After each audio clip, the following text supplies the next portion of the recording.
C'est un plaisir pour nous d'être à Brossard aujourd'hui, en plein cœur du quartier 1030. Dans quelques instants, je vais céder la parole au président de notre Chambre, M. Martin Fortier. Va suivre ensuite la présentation officielle de notre invitée d'aujourd'hui, qui, elle, sera effectuée aujourd'hui par Mme Isabelle Bernier, qui est directrice relations clients de la Banque Laurentienne. Ensuite, évidemment, le repas va être suivi immédiatement après la présentation de M. Leduc. Vous avez cependant déjà vos entrées sur vos tables. N'hésitez pas, si vous n'avez pas déjà commencé, à manger votre entrée. Et on va terminer, évidemment, avec le repas. Donc, j'invite immédiatement notre président, Maître Martin Fortier, à venir vous saluer.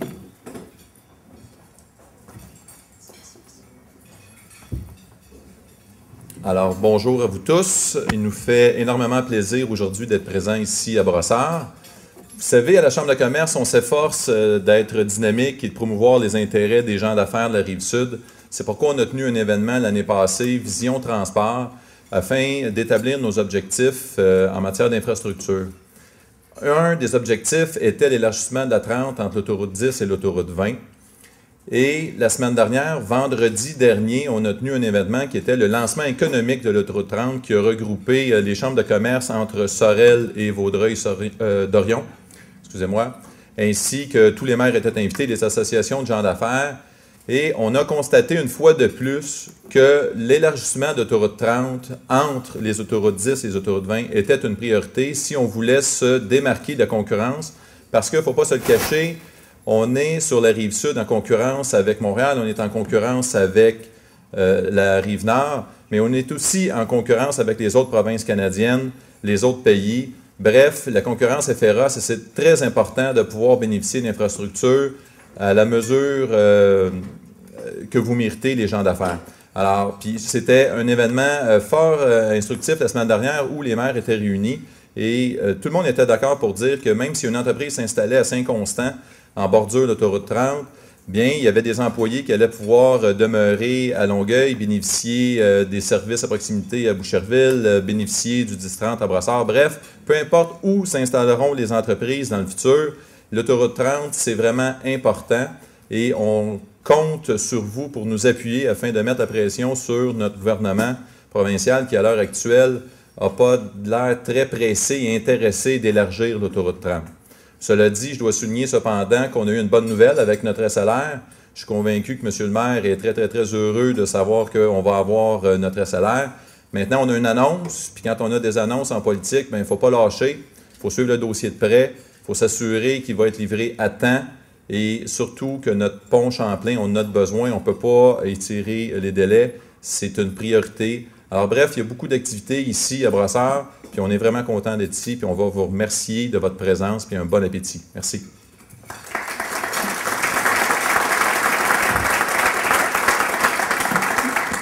Maître Fortier, qui est très impliqué au niveau transport, et quand il nous mentionne qu'il fera les suivis nécessaires, on peut vous garantir, l'équipe de la Chambre, qu'il va faire les suivis, mettre les pressions dans ce dossier-là. J'aimerais en profiter pour saluer nos partenaires, grâce à qui ces événements comme ce midi sont réalisables. Tout d'abord, Vidéotron, Service Affaires, Dunton Rainville, Olivier Ford, l'Université de Sherbrooke, ainsi que la Banque Laurentienne. Merci beaucoup. Je tiens à préciser que le maire de Boucherville s'est joint à nous, dont M. Martel, officiellement bienvenue parmi nous. J'invite maintenant Isabelle Bernier, qui est directrice à la Banque Laurentienne au niveau des relations clients, à venir présenter, monsieur.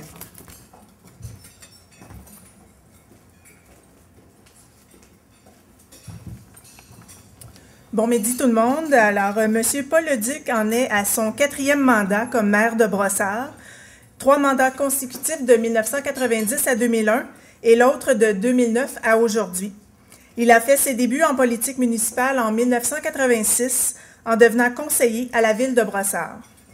M. Leduc a travaillé à la Banque nationale du Canada pendant plus de 35 ans. Il a débuté ses fonctions en 1954 en tant que directeur principal Centre de prêts commerciaux et a terminé sa carrière en 1990 à titre de vice-président et directeur de la succursale principale. Outre ses activités professionnelles, son implication au sein de la communauté est remarquable. Il a, entre autres, été président de la Chambre de commerce et d'industrie de la Rive-Sud de 1985-86, président de la Société montérégienne de développement de 89 à 99, vice-président de la Société de transport de la Rive-Sud de Montréal et président du Comité des finances de 1994 à 2000. Il a par ailleurs été membre des conseils d'administration de la Société de développement économique de la Rive-Sud de 1990 à 2001 et de l'Union des municipalités du Québec de 1994 à 2001. Monsieur Leduc est présentement membre du conseil d'administration de la Communauté métropolitaine de Montréal et gouverneur de la Chambre de commerce et d'industrie de la Rive-Sud. Je vous prie d'accueillir le maire de Brossard, Monsieur Paul Leduc.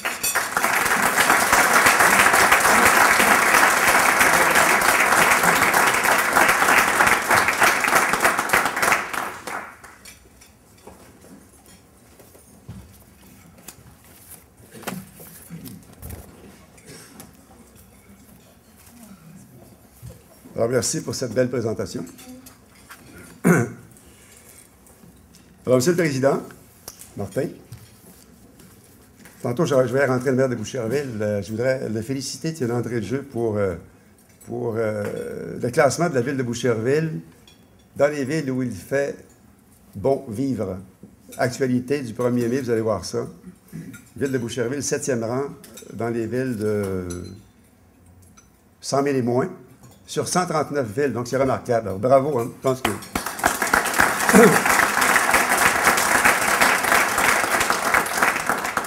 Alors, bonjour à tous et bienvenue à Brossard, bienvenue dans l'un des endroits qui a grandement contribué, d'ailleurs, à la transformation de notre ville, c'est-à-dire le quartier d'Estante. Je vois sourire Serge, avec raison. Alors, je suis très heureux, bien sûr, d'être parmi vous, afin de parler de la métamorphose, car il s'agit bel et bien d'une évolution majeure qu'a subi Brossard au fil des 50 dernières années.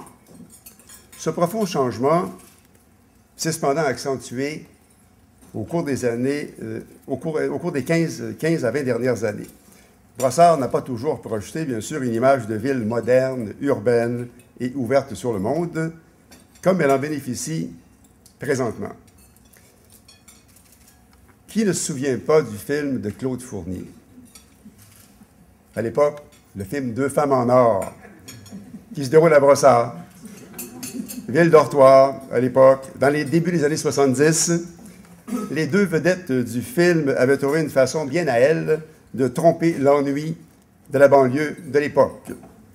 Alors, on se rappelle de ça, bien sûr.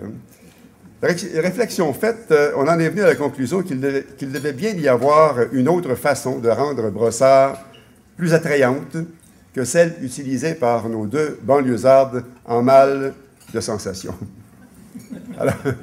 Alors, blague à part, l'image que dégageait Brossard dans les années 70, 80, 90 nous a incité à poursuivre notre réflexion sur son positionnement comme acteur social et économique de la Rive-Sud. Devait-on et pouvait-on être plus qu'une simple ville dortoir? Nous avons rapidement conclu que oui. Dès lors, il fallait faire preuve de plus d'avant-gardisme. Alors, au cours de cette allocution, je vous propose, dans un premier temps, de faire un retour en arrière afin de découvrir les origines de Brossard. Puis nous pourrons ainsi mieux comprendre notre parcours et notre destination souhaitée en regard des événements qui ont marqué notre histoire. Dans un deuxième temps, je vous présenterai les facteurs qui ont contribué à faire de Brossard un nouveau pôle d'attraction économique et sociale puissant, ainsi que la vision d'avenir que nous voulons promouvoir pour notre ville. Brossard a vu le jour, comme vous le savez, en février 58.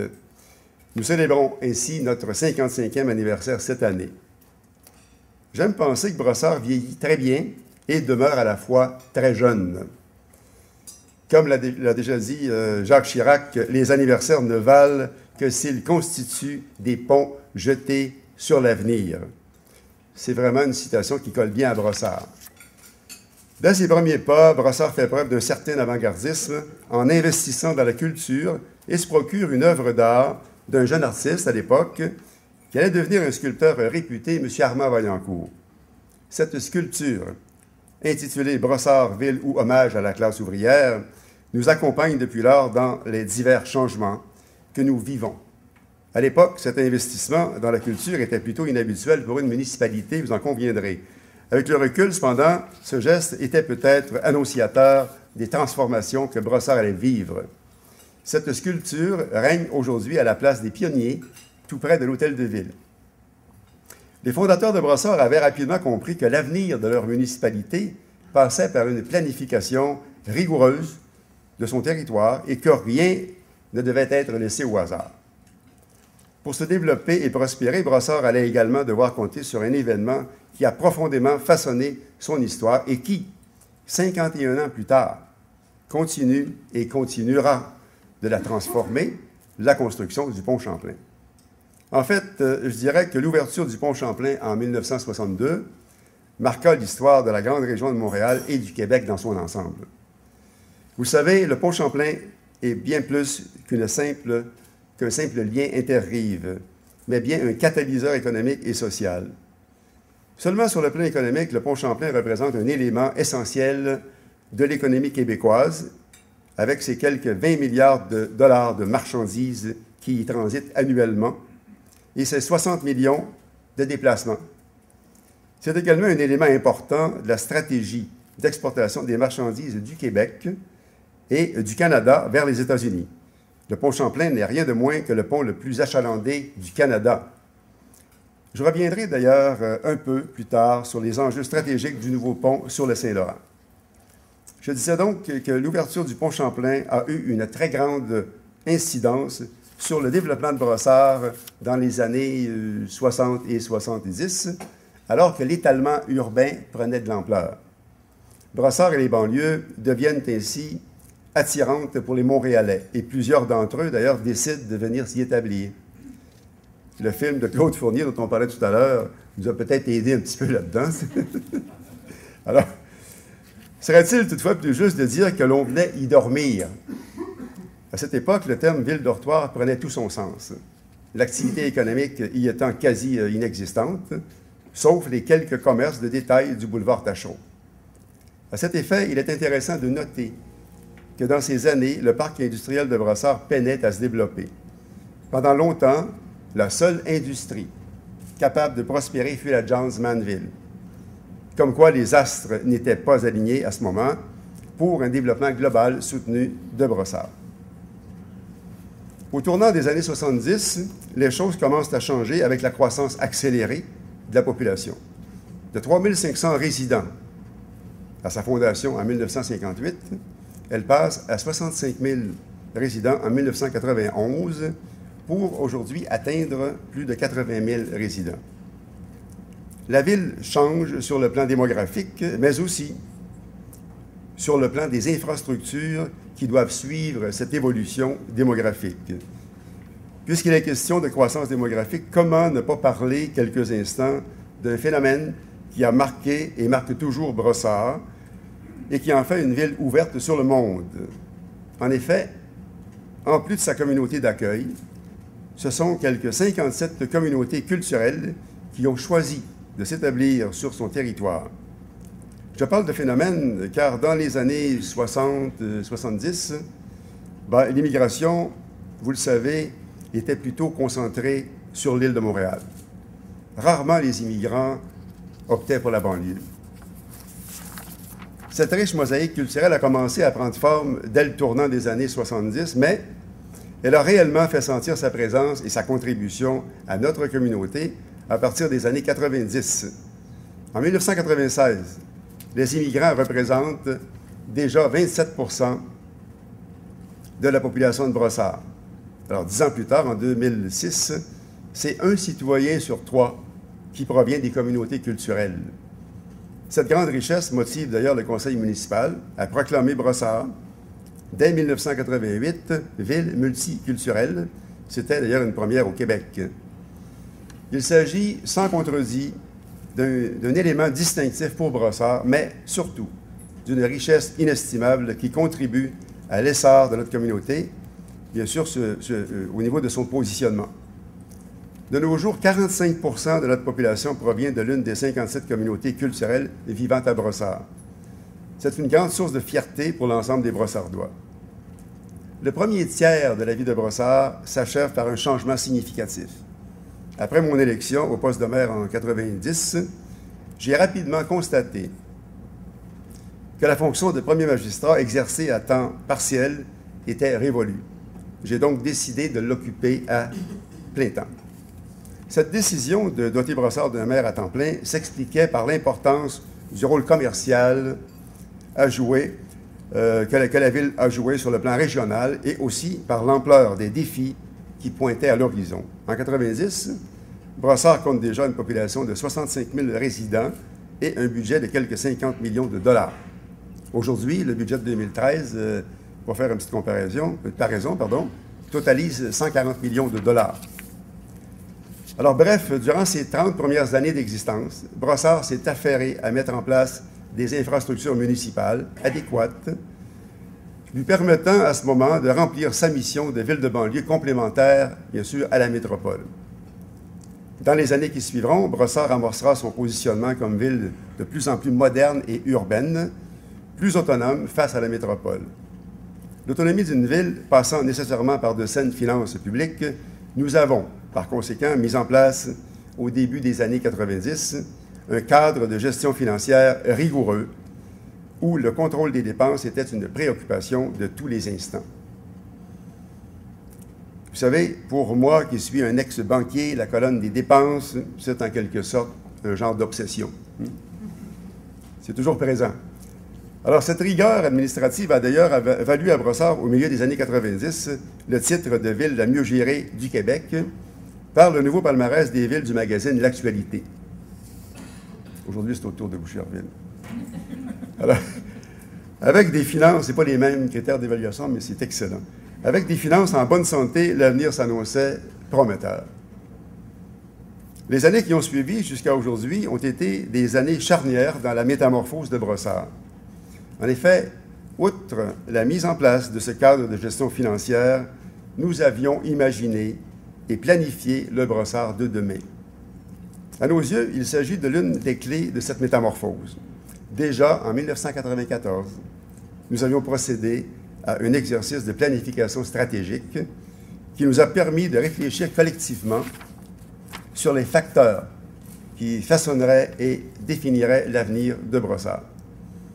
Cet avenir passait notamment par un développement immobilier soutenu et organisé. Malheureusement, je dis bien malheureusement, Brossard, à l'instar de plusieurs autres municipalités du Québec, a fait du surplace au tournant des années 2000, avec la triste période des fusions forcées et des diffusions partielles et incomplètes. Alors, je crois que je n'ai pas à épiloguer sur cette période. Par contre, malgré cet intermède, la croissance immobilière a agi comme bougie d'allumage du développement de Brossard.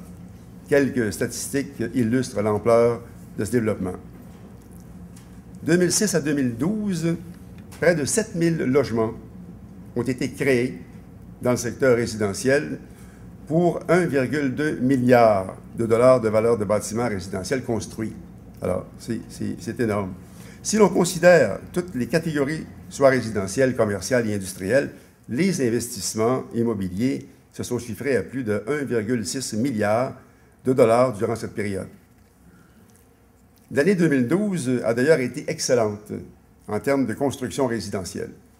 Avec ses 1107 mises en chantier, Brossard s'est classé troisième dans ce domaine dans la grande région métropolitaine, précédé uniquement de Montréal et de Laval. Permettez-moi d'insister un instant sur la croissance des investissements immobiliers du secteur commercial et industriel. La croissance de ce secteur représente à nos yeux une condition sine qua non afin de créer une ville plus autonome par rapport à la grande métropole.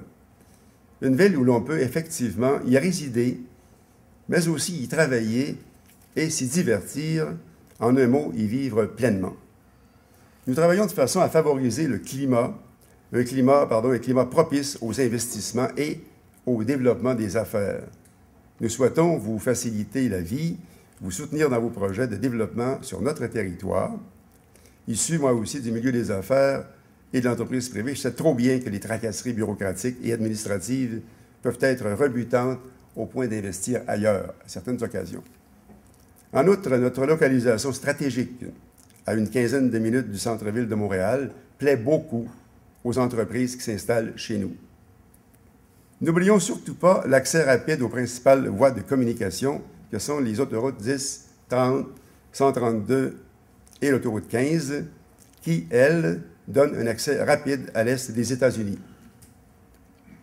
Brossard est situé dans le corridor économique privilégié pour les déplacements et les exportations vers l'est du pays et les États-Unis. Cette localisation stratégique nous confère donc une place enviable aux yeux de la communauté des affaires, mais aussi aux yeux de l'ensemble de nos résidents et visiteurs. Ainsi, le visage commercial et industriel de Brossard se transforme progressivement. Nous travaillons à favoriser l'établissement d'entreprises innovantes et créatrices d'emplois chez nous. Dans cette mouvance, une cinquantaine d'entreprises spécialisées en technologie de l'information et des communications ont déjà choisi de s'installer à Brossard. Qui plus est, une centaine d'entreprises, tous secteurs confondus, ont leur siège social chez nous et notre nouvelle zone d'affaires à usage mixte aux abords des autoroutes 10 et 30 est en plein développement et prête à vous accueillir.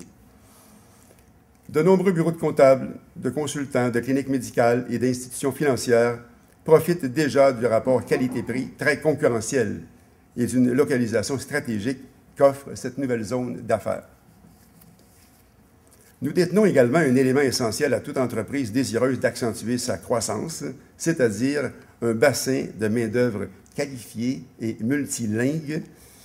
Et la population de Brossard est largement diversifiée, hautement scolarisée et ayant un taux de diplomation plus élevé qu'à la moyenne québécoise. Nous vous offrons ainsi un réservoir de talents qui peut satisfaire les entreprises les plus innovantes et qui contribuera à leur succès sans aucun doute. Comment parler de succès commercial sans parler de ce pôle d'attraction économique et sociale qu'est devenu le quartier 10-30 de Brossard où nous sommes aujourd'hui? Ce success story continue de prendre de l'expansion. Ces deux premières phases ont été complétées alors que la troisième, qui vient tout juste de voir le jour avec le Chic Square 10-30, représente des investissements de plusieurs centaines de millions de dollars. Au total, à ce jour, ce sont donc plus de 825 millions de dollars qui ont été injectés dans l'économie brossardoise. Le quartier 10-30 attire quelques 12 millions de visiteurs, consommateurs et travailleurs par année, et lorsque toutes les phases seront terminées, ce sont 500 commerces, restaurants et bureaux qui composeront ce nouveau lieu de convergence. Les projections sont à l'effet que l'achalandage annuel pourrait atteindre les 22 millions de visiteurs annuellement, ce qui en ferait le deuxième plus important regroupement commercial au Canada derrière le West Edmonton Mall en Alberta. Serge, tu me corrigeras si je me trompe. Le quartier 10-30 est un atout économique et social indéniable, mais aussi une excellente vitrine pour Brossard, tout comme le complexe sportif Bell, où les Canadiens de Montréal s'y entraînent. Cette équipe sportive, évidemment, contribue à la notoriété de Brossard et à son branding en lui offrant une excellente visibilité. Il est intéressant de noter aussi un phénomène rarement vu auparavant. Brossard attire de plus en plus de Montréalais et de citoyens venant d'un peu partout grâce à son offre commerciale, gastronomique et culturelle. Brossard devient plus urbaine et séduit de plus en plus les citadins de la grande région métropolitaine. D'ailleurs, à ce sujet, rappelez-vous, la Chambre de commerce du Montréal métropolitain, par la voix de son président, affirmait récemment que le quartier 10-30 serait un danger pour le centre-ville de Montréal. Vous avez lu ça. Alors, il est bien évident que nous ressentons une certaine fierté lorsque nous prenons connaissance de tels propos. Ça nous indique que l'on fait quelque chose de bien. Mais je suis cependant d'avis, comme le président de la Chambre de commerce du Grand Montréal, du Montréal métropolitain d'ailleurs, que cette réussite pourrait être salutaire pour le centre-ville de Montréal, car elle lui offre l'opportunité d'innover afin de se repositionner. Dans un système économique ouvert, le respect de l'équilibre dans l'offre et la demande est sain. Malgré le succès que connaît Brossard, nous demeurons d'avis que Montréal constitue le poumon économique du Québec et qu'en ce sens, elle doit demeurer forte. Vous vous dites peut-être que tout ce succès du Distant et ses alentours est bien beau, mais qu'en est-il du fameux boulevard Taschereau? Le boulevard Taschereau joue et continuera de jouer un rôle de première importance, non seulement dans l'économie locale de Brossard, mais dans l'économie de l'ensemble de la Rive-Sud de Montréal. Cette artère commerciale a d'ailleurs été l'une des premières plaques tournantes économiques de la Montérégie. Sa vitalité économique se porte toujours bien, d'ailleurs. Depuis l'arrivée du 10-30 dans le paysage, le boulevard Taschereau accueille lui aussi de nouveaux commerces sur son territoire et des investissements de plus de 100 millions de dollars. Pensons à l'industrie automobile, avec ses nombreux concessionnaires qui ont investi plusieurs dizaines de millions de dollars au cours des dernières années afin d'inaugurer ou de mettre leurs installations à niveau sur le boulevard Taschereau à Brossard. Pour leur part, les restaurateurs, les commerces en alimentation et de détail font de très bonnes affaires et contribuent aussi au dynamisme économique de cette importante artère. Je dois également mentionner l'investissement effectué récemment au Mail Champlain où, de l'aveu même des propriétaires, les affaires vont bon train. En terminant, mentionnons que le taux d'inoccupation de 8 % pour la partie du boulevard située sur le territoire de Brossard est en deçà du point de référence reconnu de 10 %. Clairement, il s'agit de signes économiques positifs et porteurs, nous permettant de croire à la pérennité du boulevard. Toutefois, nous travaillons présentement collectivement à repositionner, important, le boulevard Taschereau afin de répondre à une nouvelle demande. Bien que ces exemples démontrent la santé économique de l'artère, il est de notre devoir de continuer à planifier avec nos partenaires, que sont les citoyens, villes, commerçants, organismes de développement économique, acteurs régionaux et le gouvernement provincial, bien sûr, le futur économique de Taschereau, afin qu'il continue de répondre aux nouveaux besoins et qu'il s'adapte aux nouvelles réalités. Nous avons, à cet effet, tenu les 9 et 16 avril dernier des consultations publiques afin de connaître les attentes et les préoccupations de toutes les parties prenantes dans ce dossier. Au nombre des dimensions étudiées lors de ces consultations, mentionnons notamment la congestion et la sécurité routière, le transport en commun et le transport actif, la dimension sociale, l'environnement, l'embellissement et, bien entendu, le développement économique. L'information recueillie devrait nous permettre de poser un diagnostic précis duquel une vision d'aménagement global émergera. Donc, c'est en 2 phases. Nous sommes confiants pour l'avenir de ce boulevard commercial stratégique pour Brossard et la Rive-Sud dans son ensemble. Par ailleurs, comme je le mentionnais plus tôt, des facteurs principaux du succès de la métamorphose de Brossard se trouvent dans la planification de celle-ci. La réussite ne peut être au rendez-vous si le développement d'une ville s'effectue sans vision.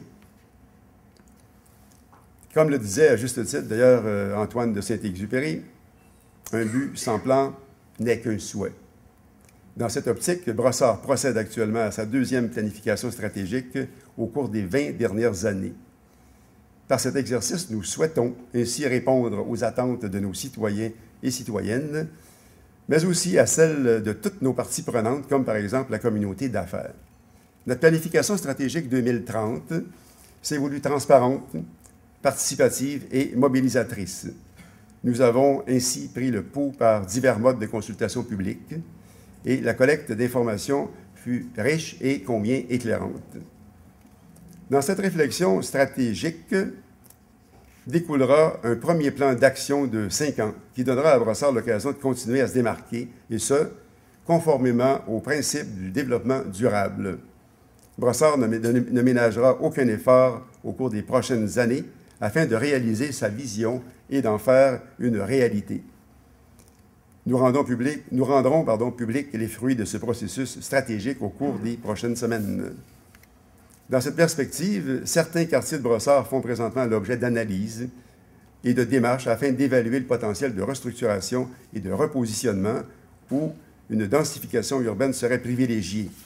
Cette orientation nous amène à penser nos quartiers d'une nouvelle façon, en fonction du concept TOD, Transit Oriented Development, qui favorise l'utilisation de moyens de transport autres que la voiture. On valorise plutôt les moyens de déplacement dits actifs et collectifs afin, par exemple, d'éviter la surutilisation de l'automobile. C'est dans cet esprit que Brossard offre à ses résidents un impressionnant réseau de pistes cyclables qui ne cesse de s'améliorer. Ces quartiers nouveau genre sont notamment caractérisés par un usage mixte d'habitation et de commerce de proximité, comme on le voit plus souvent dans les grandes métropoles. Nos premières actions de requalification urbaine visent les secteurs en lien avec les axes de transport structurants aux abords de l'autoroute 10 et du boulevard Tachereau. Une ville ne pourrait être considérée comme innovante et d'avenir sans mettre en place des mesures qui diminueront son empreinte écologique. À ce titre, Brossard a adopté le 22 avril dernier sa première politique environnementale, un geste concret dans notre engagement à promouvoir un développement qui est durable. D'ailleurs, je salue le président de notre comité d'environnement, M. Claudio Benedetti, qui est ici. C'est lui qui a piloté tout ça. Alors, Brossard est également très fier de son partenariat avec Nature Action Québec, avec qui nous avons fait l'acquisition de 230 hectares de terrain situés dans le boisé de Brossard à des fins de protection à perpétuité, j'ai bien dit à perpétuité, ajoutés aux 289 hectares que la Ville possédait déjà dans ce même boisé. On parle aujourd'hui d'une zone protégée totalisant désormais 519 hectares, soit 11,5 du territoire de la Ville, ce qui est très bon au niveau du Québec. Il s'agit de l'un des plus importants milieux naturels protégés de la Montérégie, dans les faits d'une dimension, pour faire une comparaison, similaire à celle du parc du Mont-Saint-Bruno. Donc, ce n'est pas rien. Nous sommes d'ailleurs en réflexion stratégique quant aux orientations à donner au boisé de Brossard. Nous cherchons à maximiser les opportunités et les méthodes de conservation de ce beau milieu naturel. Nous souhaitons notamment déterminer comment mettre en valeur ce territoire en lien avec la rivière Saint-Jacques et autres boisés dans les villes environnantes. Le développement de quartiers favorisant la densification au lieu de projets résidentiels classiques permettra aussi la préservation de l'environnement en limitant l'étalement urbain, en minimisant les déplacements en voiture et en diminuant la pression sur les espaces verts. Brossard se positionne parmi les villes innovantes qui s'efforcent de mettre en œuvre l'approche TOD. Nous souhaitons, par le fait même, consolider et augmenter notre offre au milieu des modes de transport collectif, notamment pour desservir les entreprises de la nouvelle économie qui y ont élu domicile et aussi pour celles qui le feront dans un proche avenir. C'est dans ce contexte, d'ailleurs, que j'ai toujours défendu et fait la promotion depuis 20 ans de la mise en place d'un SLR, un système léger sur rail, sur le pont reliant Brossard et Montréal. Je crois d'ailleurs que pour bon nombre d'entre vous, ainsi que pour la Ville de Montréal, la Chambre de commerce du Montréal métropolitain, la Chambre de commerce et d'industrie de la Rive-Sud, l'AMT, l'ERTL, de nombreux résidents brossardois et brossardoises, québécois et québécoises, et j'en passe, l'annonce récente par le gouvernement du Québec de sa décision d'implanter un système léger sur rail sur le futur pont sur le Saint-Laurent est une excellente nouvelle pour Brossard, la Rive-Sud, la Montérégie et bien sûr tout le Québec en entier. Ce moyen de transport collectif, écologique et sécuritaire assurerait ainsi la liaison entre le quartier 1030 et le centre-ville de Montréal. Là, je ne vous fais pas d'annonce. Il y a un comité de projet qui va s'occuper de voir le tracé de ce SLR. Alors, il s'agit de prioriser nos actions comme société en fonction de nos orientations et des projets les plus porteurs pour la région métropolitaine et le Québec tout entier. Le SLR, d'ailleurs, est en parfaite adéquation avec la vision de la première ministre du Québec, Mme Pauline Marois, qui veut miser sur l'électrification des transports comme nouveau pôle économique. Force est d'admettre que le SLR a tous les atouts afin de devenir un des premiers fleurons de ce nouveau pôle. Comme le mentionnait si bien la première ministre en février dernier, devant un parterre de gens d'affaires à Montréal, ce futur pôle économique serait rentable sur le plan environnemental en permettant une réduction des gaz à effet de serre et sur le plan de la qualité de vie. Je crois comme vous que l'on peut en affirmer tout autant du système léger sur rail. Le Québec ne peut donc pas se permettre de manquer ce rendez-vous. Les citoyens et les forces vives du milieu ont fait leur choix. Tout est en place. La confirmation du nouveau pont, le récent choix du gouvernement du Québec pour la mise en place d'un SLR et l'opinion publique. Mais aussi et surtout, un contexte social et environnemental favorable à la mise en service de ce moyen de transport moderne. En conclusion, Brossard connaît une transformation importante depuis une vingtaine d'années. De banlieue dortoir à sa création en 1958, elle est devenue aujourd'hui un réel pôle d'attraction, qu'il s'agisse d'économie, de culture, de loisirs ou du cadre de vie qu'elle offre à ses citoyens.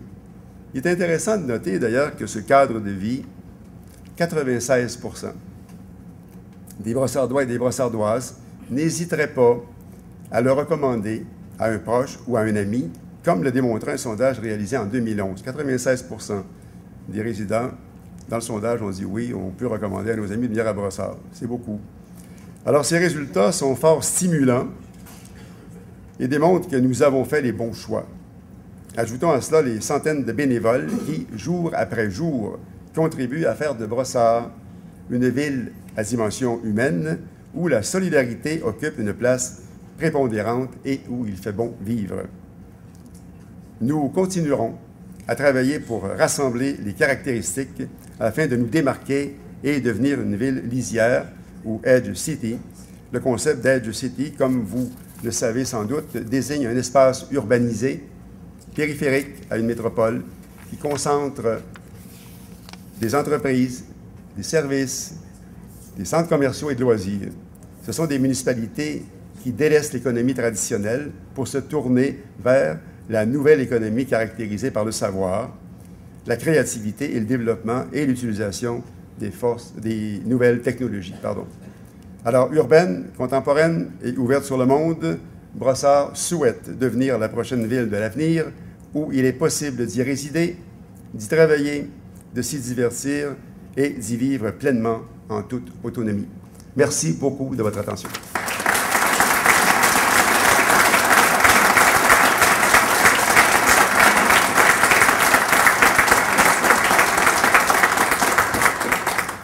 Merci énormément, Monsieur le Duc. Croissance, transformation, dynamisme, c'est quelques-unes des caractéristiques qu'on a pu retenir aujourd'hui de la présentation de Brossard, des gens qui y travaillent et qui y résident. Donc, merci pour cette présentation aujourd'hui.